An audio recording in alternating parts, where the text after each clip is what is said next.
Chapter 1. Planning. Plan for change, not perfection.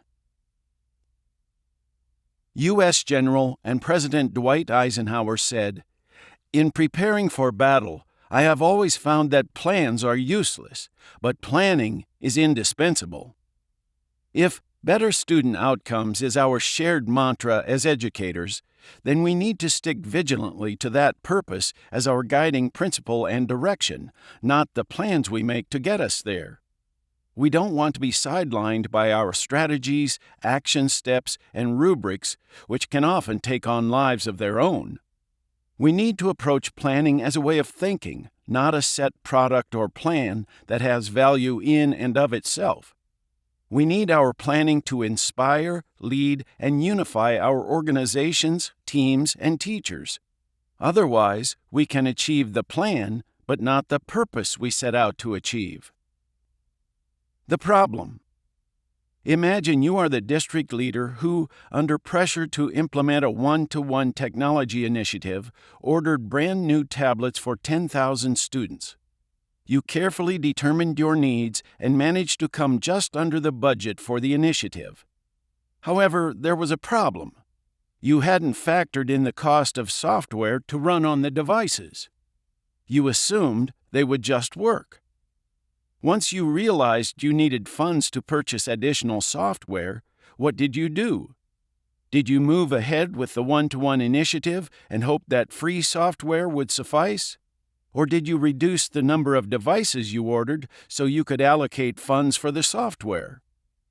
This really happened, in lots of places. It turns out many districts opted for the former.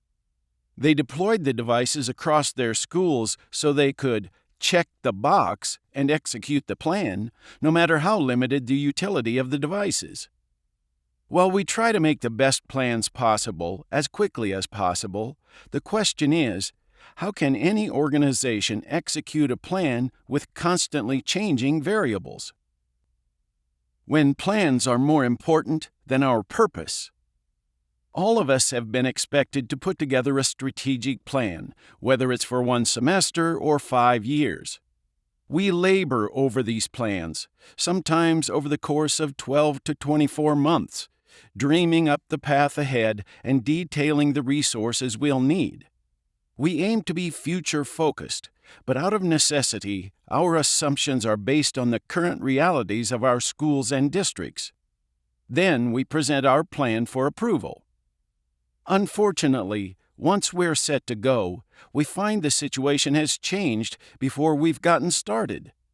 Technology programs or platforms may have changed or been discontinued. People have changed. In districts with a high number of students receiving free or reduced-priced lunch, teacher turnover can be over 22%, DeCarlo 2015, and the new team isn't up to speed. Policies have evolved and buy-in has dropped off. Yet many of us have been penalized when we don't follow the plan. We can't seem to let go of this pattern, repeating the process year after year. The plan offers a comforting illusion. It suggests we can anticipate the future and prevent failures, but ultimately it is only an illusion. Your mind may automatically default to the old adage, "If you fail to plan, you plan to fail." But try this thought experiment. Is failure occurring in your organization? Are you falling short of goals, missing benchmarks, or experiencing any degree of failure already? The answer is probably yes. Failure, at least to some degree, is inevitable. In fact, by failing early and often, we can limit the negative impact of failure and benefit from the experience and data we gain in the process.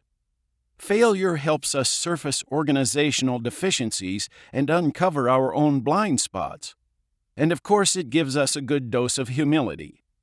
It's hard to imagine that anyone has the capability of planning perfectly, anticipating every action. In fact, it could be argued that the most successful organizations are able to execute in parallel with failures.